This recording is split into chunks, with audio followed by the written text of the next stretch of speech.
Welcome to the REI Diamonds Show with Dan Breslin, your source for real estate investment jewels of wisdom.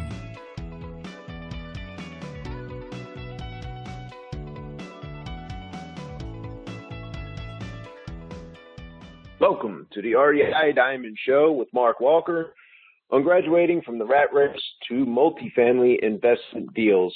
I'm Dan Breslin, your host of the REI Diamond Show. Today's guest, Mark Walker, has been buying, building, and holding residential real estate since 2004. Last year, he purchased and improved his largest deal to date, a 64-unit multifamily deal in Dallas, Texas. Mike and I are going to cover all the details on this deal, including how it was funded with a non-recourse loan, had the renovation budget included in that original non-recourse loan, and even how Mike managed to beat his original rent expectations by 12%. That translates to a huge win, especially when it is multiplied across 64 units on one deal. And all of this was done within the first 12 months of ownership. So without further ado, let's jump right in. All right, welcome to the show, Mark. Hey, I'm really thrilled to be here, Dan. Thanks for having me. Absolutely. I'm happy to have you on the show. I'm excited for another great interview here. For the listeners who weren't paying attention, we got a little bit of a strategy and we talked about some pretty exciting things. Why don't we start off, Mark? I know you had kind of like maybe 9 to 5 or full-time job lifestyle just from our previous conversations. So maybe you can talk about, what that was, how you made the transition into, quote unquote, escaping the rat race, which so many of us Robert Kiyosaki readers have aspired to and or achieved, especially those who have come on the show. So why don't you just give us a Reader's Digest version of how you got to where you're at today and what your business looks like currently? Sure, absolutely. I actually read that book, Rich Dad, Poor Dad by Robert Kiyosaki, and it was late 2003. That's really what kind of lit this fire, or gave me the spark, that wanted to go out and look more into real estate and really rekindle my desires to be an entrepreneur. At the time, I was working for a large, Fortune 500 company. I did traditional marketing. I loved my job. I loved the people I worked with. It was fantastic. But in 2004, my wife and I bought our very first rental property. It was a duplex in South Denver.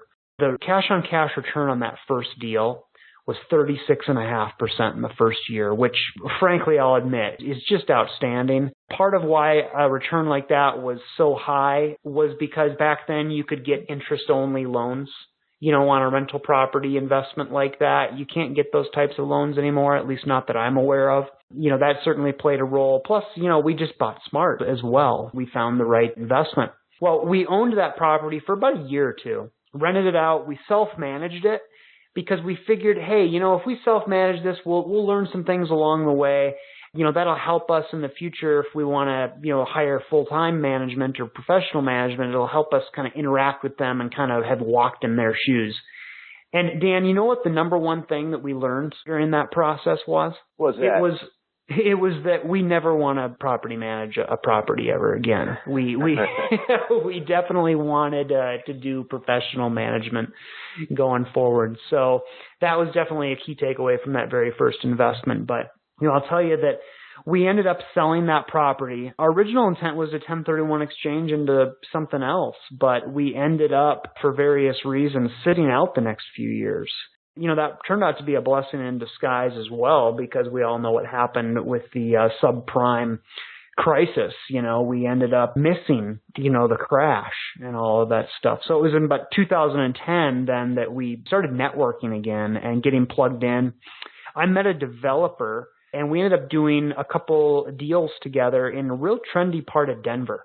We ended up scraping a couple single-family homes. What I mean by scraping is that we actually tore down a couple single-family homes, and we used those lots to erect a 3-story duplex on each of the lots.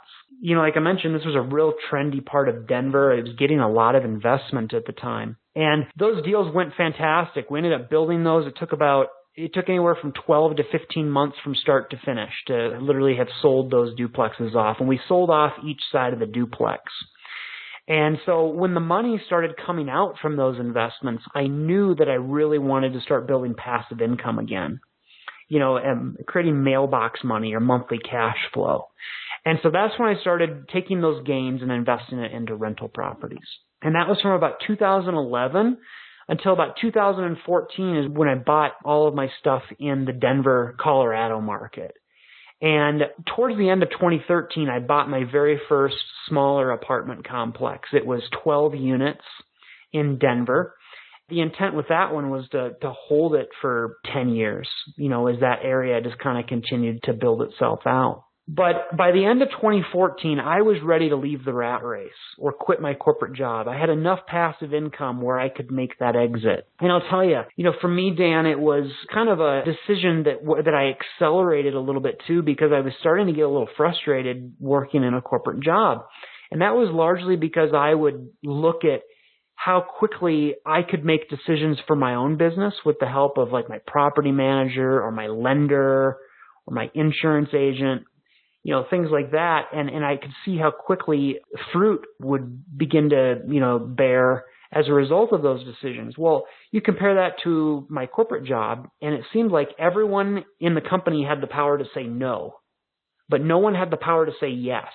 And so when I was comparing that large company experience to being an entrepreneur, that was something that was really frustrating for me. So I decided, even though there was a time I was thinking, boy, I'd like to probably go another 2 years, I decided, I'm just too frustrated, and I decided to go ahead and exit the rat race. And that was January of 2015. So by that point, I had built a modest-sized residential portfolio in Denver, Colorado. That's when I started really getting serious about multifamily. I have a cousin that's a 30-year veteran in multifamily. And he said, well, if you're going to, leave your job, you're welcome to come sit in my office and job shadow, and see how it's done, how the big stuff goes down. And so I did that, and about 8 or 9 months went by, and I ended up putting a 64-unit apartment complex under contract and ended up closing that by the end of 2015.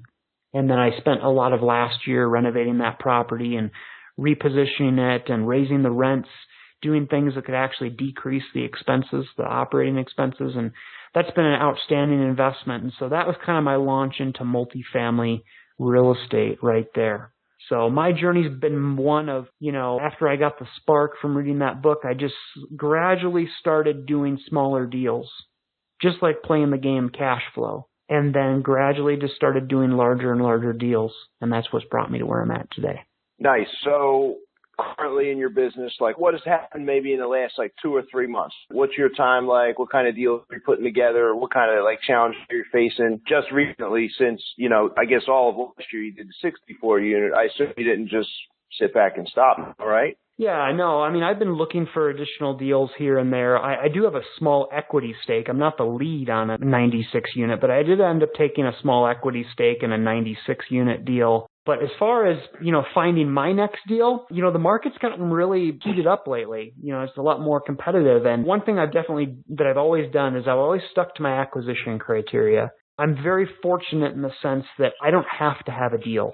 I guess I kind of take the Warren Buffett approach, right? Where, I'm looking for opportunities that fit my acquisition criteria. And if I'm fortunate that I've built a passive income and rents have gone up significantly in the last 2 years as well on my portfolio in both Texas and Colorado. That 64 unit, by the way, is in Texas. So I don't have to have a deal. That's what's great. The great part about it is that as I'm looking for a deal, I'm spending a tremendous amount of time with my daughter. She's 5.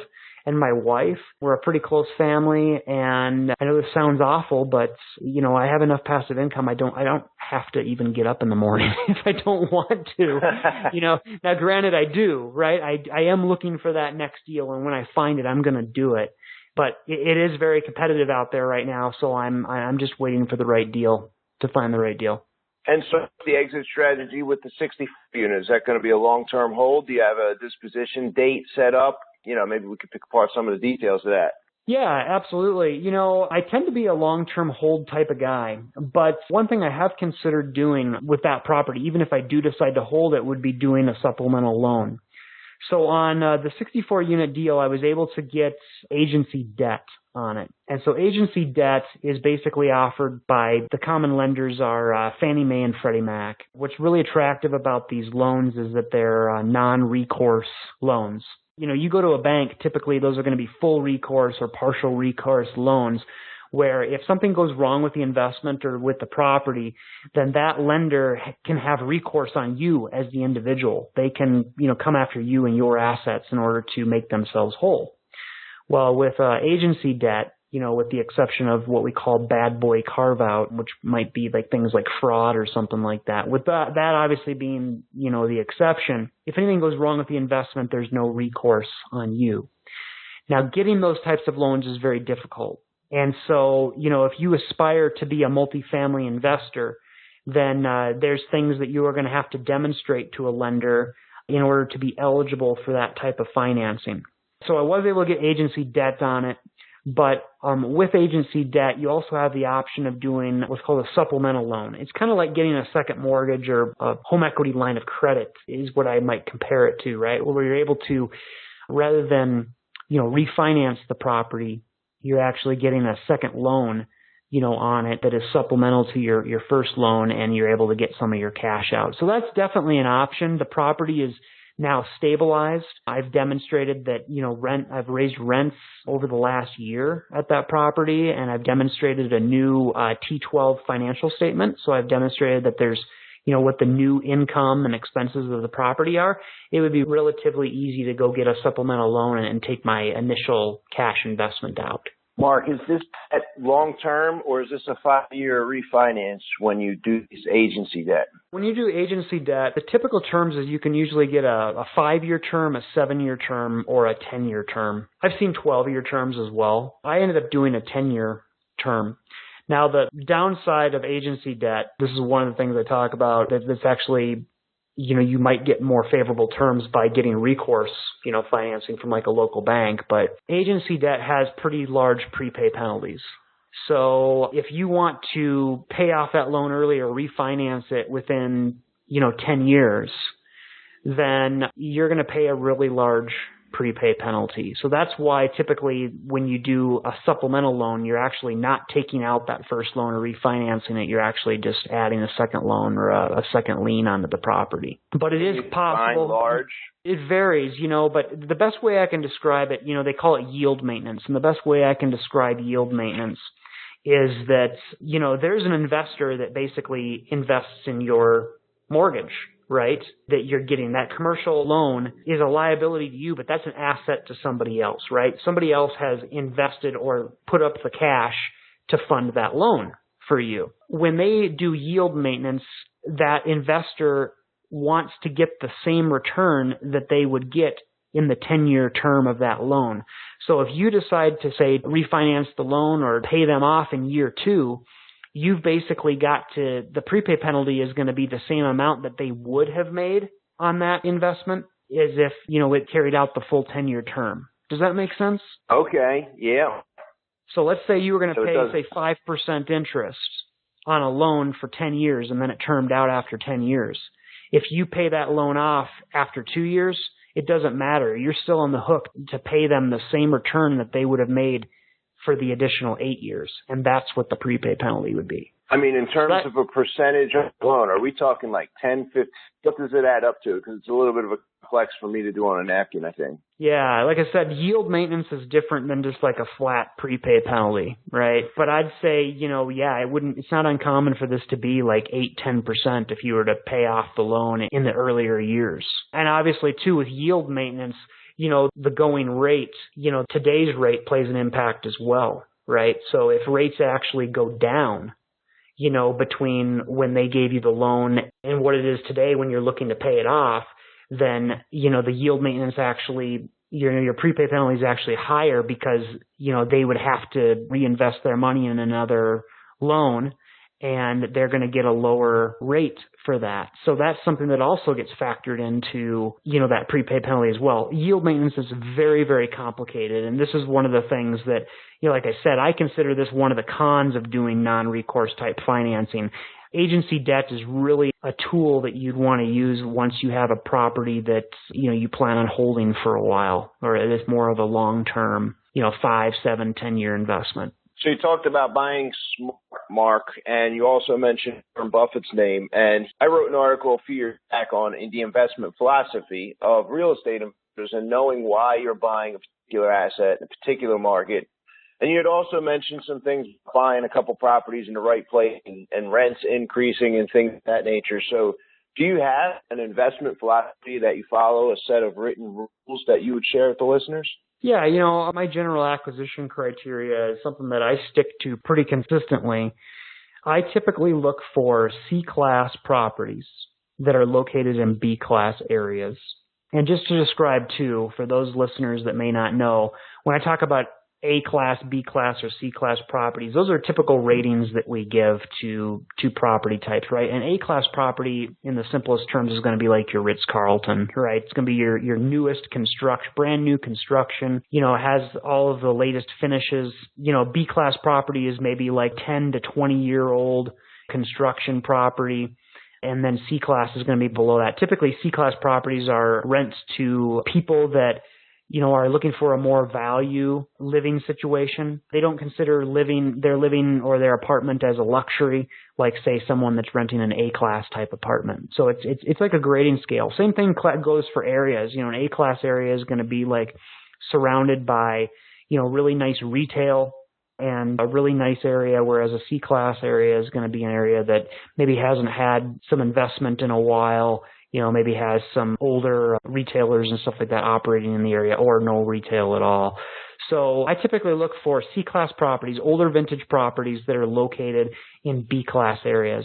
And then I do a very thorough underwriting of every single property before, deciding whether or not to make an offer. And so that analysis, I model it on a 5-year hold, and I'd like to see a low to mid-20s IRR on that property. And I'd like it to be a double-digit cash-on-cash return by the second year after I've done any type of renovations or value add to the property. And I have tools that are developed around that. They're proprietary tools that just so everybody knows, I can't share them. They're proprietary tools that I use. I'm sure you have them as well, Dan, that you use to analyze deals, but I do stick to my acquisition criteria, and that's part of what's made it difficult to find that next deal is I have a strict acquisition criteria. I know how I can unlock value on a property. I know I have a secret sauce, just like I'm sure you have a secret sauce, Dan, so it's just a matter of finding the right property that fits your value add component or how you're going to unlock the value in that property. Yeah, and what you're describing, too, and what, also would be waiting for the right investment. I mean, if you take Warren Buffett, he'll sit on the sidelines for a year, 2 years, long extended periods of time, and the markets get crazy. And quite frankly, we're sort of at the top of the market cycle now, I think, and we could maintain like a stable market, not necessarily, I think, like a calamity and a crash the way we had prior.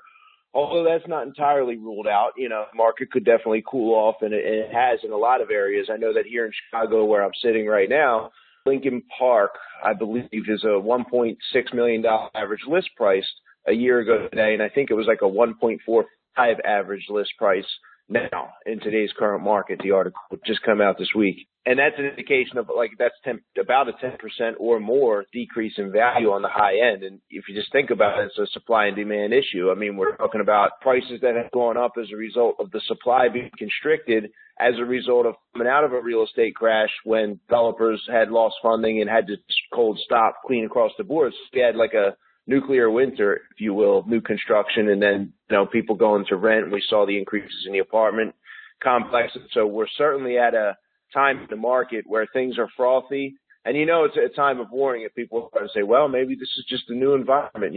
Trump's in office and this is how things are going to roll. I can recall people saying that same type of rhetoric right there in 2005, 2006. Well, real estate always goes up and we got these new financial instruments here. So these are just the new prices. This is how it is. And as soon as you get comfortable, that's kind of when the crash comes.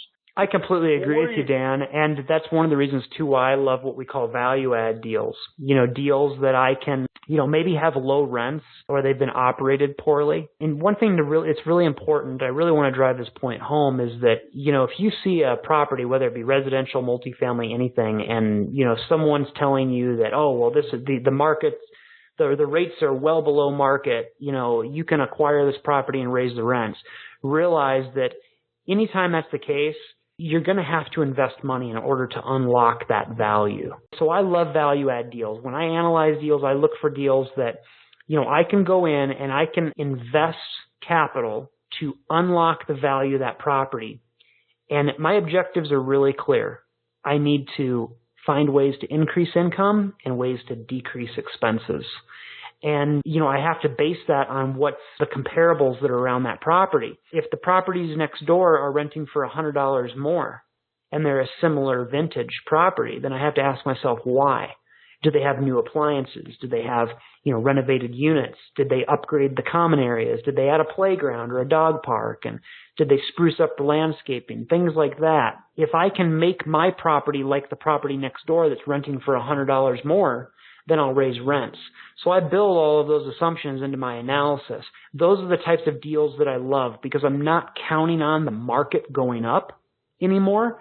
I'm just counting on the market, essentially being stable and being able to raise rents as a result of improvements that I make as opposed to just the market going up organically. Are there some key performance indicators that you look at as far as, you see a B class or C class neighborhood, but what about the region in general, things like population growth and any other numbers that you would pay attention to and say, oh, no, this is not an investment I would make because of the macroeconomics of that area or XYZ, or yes, this is an area I love because the macroeconomics are XYZ? Yeah, definitely. I typically want to see, you hit on it, I want to see an area that has a growing population, not a declining population. I also want to look at the average incomes, the average and the median incomes. And one test that I run is I look at the rents that I'm expecting to get for that property. And I just run a really quick little calculation. I look at the average and the median incomes and I ask myself, is that median income, is that 2 or 3 times my desired rent?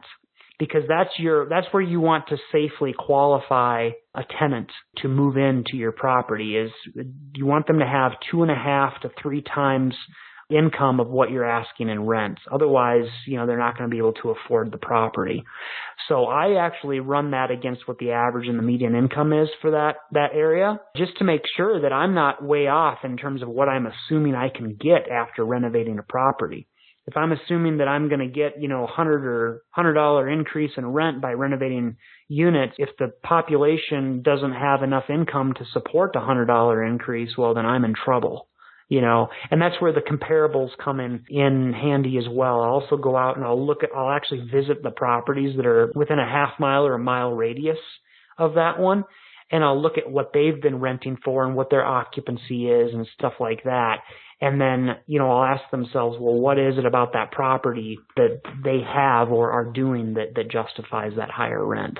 So you're literally mystery shopping those others as if you were a tenant going out and checking out the units that are available for rent? Yeah, sometimes I mystery shop and, there's other times too, I'll just go in and I'll say who I am. Hey, I'm Mark. I've got the property next door under contract, or I'm looking to buy it, and I'm just curious, and it's just amazing too. So oftentimes the property managers, they'll just open up to you. I've walked into properties before and ended up spending 45 minutes to an hour sitting with the property manager. They'll take me around, show me their model units. They'll talk about, their occupancy trends, and they'll talk. A lot of them just love to talk about their property and their achievements, and that's great. So on that 64 unit that you did, Mark, can you give me an example of like a price per door projection, or how you looked at the potential repairs to unlock the additional value, which you eventually did follow through, and then maybe give us a little bit of an insight on were those projections correct, or what might have been the big surprises that popped up later after the fact? Sure. My all-in price, and when I say all-in, that was the acquisition cost of the property, plus my first-year CapEx budget, plus closing costs, put me in the high 40,000s per unit to acquire the 64-unit property. So I think it was something like maybe $47,000 or $48,000. I don't remember. At the time when I acquired the property, the rents were about 91 cents per square foot per month. And my goal in my underwriting was to get that to $1 per square foot on average by the end of the first year. So I acquired the property, immediately started renovating. I ended up spending about $5,000 per unit on average to renovate the entire property. So, I think maybe about a third of that was set aside for interior unit renovations. The other 2/3 was set aside for exterior improvements. So I did things to spruce up the landscaping. I added a picnic area, did some pool repairs, bought some nicer pool furniture, made the exterior of the property look great, repainted the property, replaced the fence, did some really nice things to spruce it up. Then I renovated. My original plan was to renovate half of the units. And in doing that, I replaced all the flooring. I, put in two-tone paint. Replaced all the plumbing fixtures in the unit, all of the lighting fixtures, also put in new appliance packages in all of those units as well, resurfaced the countertops, the tubs, the sinks, all of that stuff. It really made the interiors look very, very, very nice and very clean, very new looking. And by the end of the first year, again, my goal was to be at $1. By the end of the first year, I was at $1.12 per square foot. So I beat the goal by about another 12%. And, I also came in under budget on a number of, renovation items. And so I was actually able to renovate in that first year instead of 50%. I probably ended up renovating closer to about 65 to 70% of the units. And so that worked out really well. And still, hit all of the cash flow targets and all that stuff. It has been a fantastic investment. How often did you have to physically go to this deal to check on it because is this driving distance from you or flying distance? It was in flying distance. So I live in Colorado. This one's in Dallas, Texas area. I would go down when I was renovating the property for the first 6 months or so. I'd go down once or twice a month. What was amazing about it too is the airfare was really cheap. Frontier Airlines has really low flights between Denver and Dallas. In fact, it's kind of funny. There were a couple of times I'd take a flight, I'd day trip it. I would take the first flight out in the morning, I'd come back the last flight of the evening. There are times I'd come back and my parking was more expensive than my actual round trip flight from Dallas to. Yeah, it worked out really well, and now it's just more on autopilot. I use professional management, and I go down, maybe every three to 6 months just to check on the property and see how it's going. And obviously, I'm always knee deep in the financials as well, just monitoring things, having discussions with the management company, and all that stuff. So, was there also some additional creative marketing strategy behind these vacancies at this 20% premium per square foot in rent, Mark? Was there some other thing besides just the unit that you guys implemented or that the property management company implemented that maybe other people could also implement in their portfolios to get additional rents? Yeah, you know what? I wish I could say that there was something just mind-boggling or really special that, I had done around the marketing.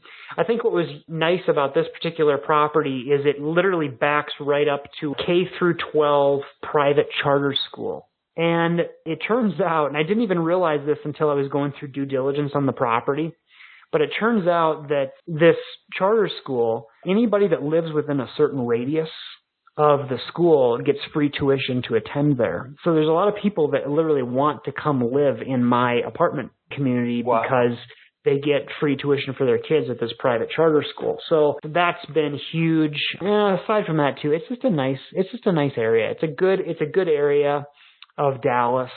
A lot of the traffic that we get is drive-by and foot traffic. I have a website for the property. We do all the typical, mainstream marketing things. It's up on the, apartments.com listings and things like that. But the truth is, most of our traffic for the marketing is drive-by and walk-in. So keeping the occupancy high at this property has never been a problem. In fact, and this will blow your mind, this rarely ever happens, but during the renovation, occupancy never dropped below 94%.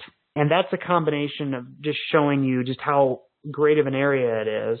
But at the same time, we were turning units incredibly fast. So there was some process behind that where as soon as a unit vacated, we had the teams lined up, getting in there, doing the renovation. It took about 5 to 7 days to turn each unit.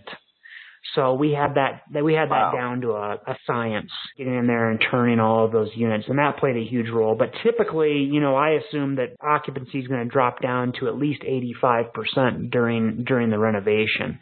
But this was just an outstanding situation, an extraordinary situation. It just didn't drop below 94. So I did a quick calculation, $5,000 a unit, $320,000 renovation budget. Was that somehow worked into the agency loan, or is that money that you put in via cash, or did you raise money from investors for that? What was the structure of the financing, if any? So the financing, you're correct. It was a loan to cost situation. Loan to cost is where the lender will give you the lend based on the acquisition price of the property as well as the renovation. So I was able to do up to $5,000 per unit in a renovation. So this one worked out really well, and I was able to roll that into the loan.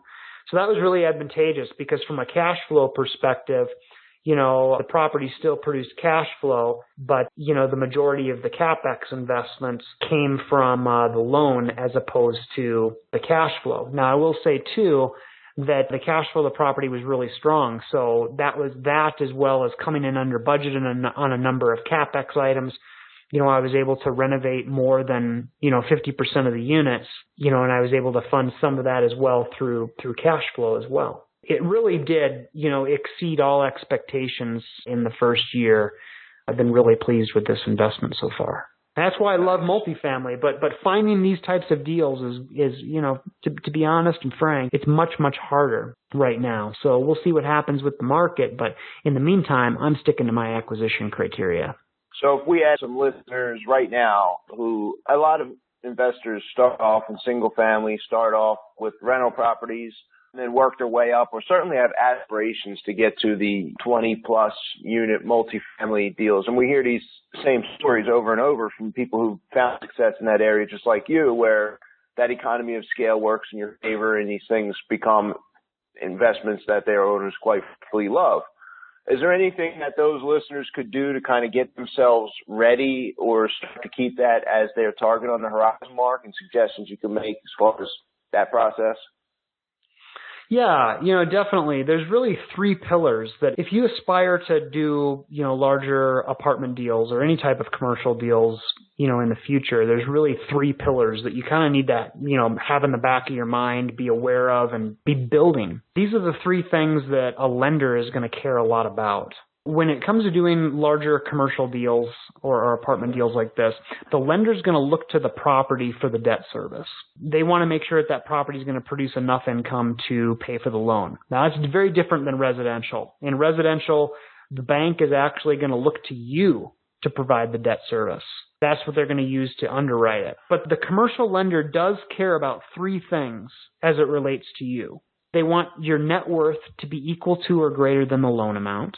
Secondly, they want you to have enough post-close liquidity to make 12 mortgage payments, assuming that the property's income is zero. So in other words, you need to have enough cash in the bank after closing to make 12 mortgage payments, assuming that your property is vacant on day one. And the third thing is, and I swear up and down, it's the most important thing. It's not official. I haven't ever seen, and it might vary by lender, but I swear up and down, this third thing is the most important. It's your experience. They want to see that you have experience owning other similar deals and that you've successfully operated that property. So for me, having owned a 12-unit apartment complex beforehand and successfully owning that property and operating it and stuff played a really important role in my experience. Again, it's just, like I said, my journey's been a lot of starting with smaller deals and just gradually working my way up. Now, there's ways you can accelerate this. If you want to jump into multifamily sooner, a way to accelerate it is to attach yourself to a sponsor. And a sponsor is someone that does have the net worth, the liquidity, and the experience, and you can piggyback on them to do a larger multifamily deal. That is something, if that's something you aspire to do and you want to do it faster than I did, I mean, it took me essentially, 4 or 5 years to get there, but if you want to do it faster, go out and if you can find a sponsor, someone that's willing to allow you to attach yourself to them, then that's a way of doing it more quickly. So, Mark, is there any single idea, system, or strategy which you've implemented over the last 12, 24 months and experienced exponential growth or certainly notable results in your business? Yeah, as far as acquisitions and stuff like that, well, in terms of overall, I just say I'm a systems guy. I look for systems, and even when I'm choosing a property management company, I look to that to understand what systems that property management company has in place too. For example, what systems or process do they have for marketing a property and qualifying potential new residents, and what happens when someone doesn't pay their rent? What is the system or the process for dealing with that situation? Same thing with acquisition. I have an underwriting criteria or an acquisition criteria that any property that I look at making an offer on has to pass that litmus test, of going through my underwriting process before I, move forward on it. So, I'm a huge systems guy, and I'd just say once you find your formula, your unique formula for success, you have to stick to it, because if you can just repeat that, you can continue to perfect that system.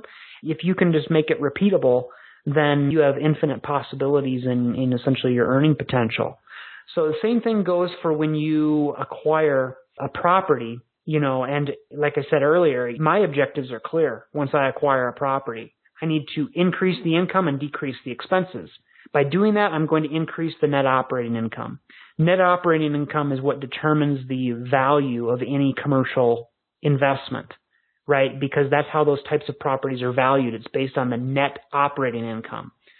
So, you asked if I have any secrets or something like that to share. I do. And I actually would love to give it away as a free gift to the listeners as a way of saying thank you for listening to me ramble for, 45 minutes to an hour. Anybody that is interested, I've written a guide. It's called 10 Not So Obvious Ways to Boost Your Multifamily Property NOI. And you can get that by going to a landing page on my website. That's www.luxmana.com/REI Diamonds. And you can get that paper. And like I said, that reveals some of my secrets and some of the things that I do when I acquire a property to increase the income, decrease the expenses, and drive the value of that property. Cool. We'll make sure to add that in the show notes as well, that URL. So, Mark, who is the most successful real estate investor or developer, and why do you believe they're successful? I don't want to get political or anything, but I'm going to use Donald Trump as the example. I think Donald Trump is a guy that obviously has built a brand, around himself as a developer and as a real estate investor, and he's, well known for doing extremely large deals. And that certainly comes as a result of finding a system or a way of doing things and just repeating it over and over again. And I think he's obviously done a very good job of that. And he's built a brand along the way. And there's even other developers that want to attach themselves to that brand. They'll pay him like royalties and fees just to brand something as Trump because of the quality that he's known to produce. So I think he's, in my mind, one of the most successful real estate investors and developers I can certainly think of. And can you give us 2 or 3 book recommendations that you've made most often, Mark? Yeah, you know what? I'd say, we talked about it earlier, if you haven't picked up a copy of Rich Dad, Poor Dad by Robert Kiyosaki, now's a great time to do it. They just released the 20-year anniversary edition. I mean, it's crazy to think that book came out in 1997. It's still very relevant today, but I know they've updated it and they've released a 20-year anniversary edition. I know you can get it off of the richdad.com website. I think you can even get it with like a little study guide and stuff like that as well that they offer with it. That's a fantastic book. Whether you want to do real estate or whether you just are an aspiring entrepreneur, it's going to change the way you think about money. It really was life-changing for me, back when I read that book in 2003. There's also another book that I'm actually just picked up yesterday. I haven't read it yet, but it's called Wealth Can't Wait. It's by David Osborne. I'm really looking forward to reading this. I know David. He's, a very successful investor, and I'm looking forward to reading that book as well. If you could pair the crown jewel of wisdom, Mark, with your 18-year-old self, what would that be? Well, I would say never stop learning. Learning leads to action, and action leads to success. I think so many of us, we get the learning part down. We listen to podcasts like this one. We go out, we read books like Rich Dad, Poor Dad and things like that. But then we never take any action. And we never take action for many reasons, right? Maybe we're afraid. We're scared. We have fear of failure or losing money and things like that. Something that I would encourage anyone, and including my 18-year-old self, is, there's action that you can, or baby steps that you can start to take that don't cost any money, and are very, very, very low risk. For example, you can start analyzing deals. You can go out on the internet today, look at property listings, and you can start analyzing deals. As you analyze those deals, you're going to ask questions along the way. What would it cost to insure this property? So you're going to call and you're going to talk to an insurance agent. What would it cost to, have professional management? Or you're going to call and you're going to talk to a property manager, and that's going to lead to discussions about, what are the best areas to invest? What are the features or the amenities that are going to get me the highest rent, that are going to have the shortest marketing times, and things like that. You're going to start to take baby steps that are going to lead to, more and more learning. Well, when the right deal does come along, you're going to know exactly what it looks like, and you're going to be poised and ready to take action on that deal. So learning, never stop learning. Learning leads to action, and only action is what leads to success. If you sit by and do nothing, you will never be successful. So that's what I'd tell my 18-year-old self. Yeah, and what a great example, too. I mean, I'm 10, 11 years myself in the business since 2006, and have been family residential, and have been analyzing deals ever since. In just the past year or so, I've gotten very, very fast. Pay attention to many little indicators of value in a market that I can tell instantaneously now. It feels like finally in the Matrix, when Neo sees everything and becomes I feel like my ability to look at comps and analyze specific deals in my business throughout the country has gotten to that level just in the past year. But even a few years back, I can recall how challenging it was and feeling blind when I started looking at deals originally. Multifamily has a different set of circumstances and can definitely be a challenge, but what a great way to baby steps, and then you start to recognize the deal when it comes through, because early on, I would see a good deal and I might have accidentally contracted it at one of the right number and made some money in it, but I didn't necessarily know how great the opportunity was. It was a surprise. Wow, I got a buyer and I actually made some money here. That's great. Now, right. When I see that right deal, I jump right on it. Oh, this is great. I understand. Here's the reason why the lack of inventory in the days on market are so great here. This is an A neighborhood, et cetera, et cetera. Do you have any other contact information or anything you'd like to share with the listeners if they want to get some more info, Mark? Yeah, no, you can find me at luxmana.com, and like I said, /REI Diamonds is where I have that free guide. But hey, this has been great, Dan. I really appreciate the opportunity to come on your show, and thanks for sharing so openly with so many of your listeners. You're helping a lot of people, no doubt.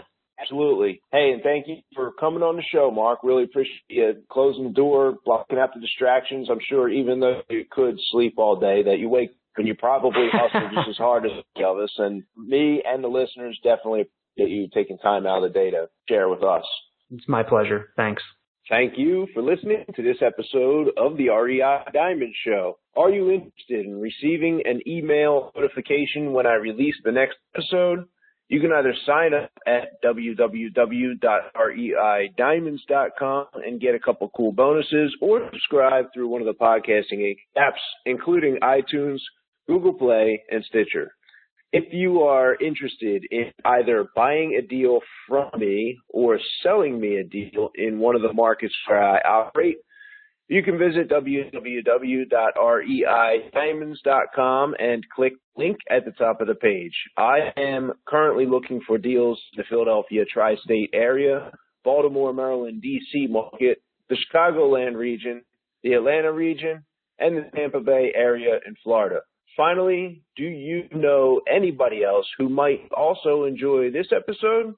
I'd appreciate the referrals, and I'm sure they would too. And last but not least, I appreciate you, my loyal REI Diamond Show listener. Dan Breslin here. Peace. Thank you for listening to this episode of the REI Diamonds Show with Dan Breslin. To receive email notifications of new weekly episodes, sign up at www.reidiamonds.com.